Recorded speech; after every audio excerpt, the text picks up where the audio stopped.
তো আগে অনেক কিছু নিয়েই মাথা ঘামাতাম, দুশ্চিন্তা করতাম। আগে অনেক কিছুর অনেক বেশি প্রভাব পড়তো। আবেগের ঘেরাটোপে বন্দি হয়ে ছটপট করতাম, তবুও সেই জায়গাটা থেকে কিছুতেই বেরোতে পারতাম না। আজকে যে পুরোপুরি বদলে গেছি এমনটা কিন্তু নয়, তবে বদলে গেছি।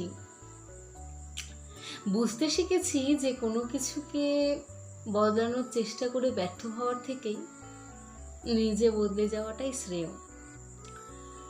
এখন যে দুশ্চিন্তা হয় না এমনটা কিন্তু না, এখন যে প্রভাব পড়ে না তাও না। মাথা এখনো ঘামে, তবে সেটা মুছে ফেলতে শিখে গেছি। এখন আর কোনো কিছুকেই প্রশ্রয় দিই না, সে মানুষ কিংবা সমস্যা। কারণ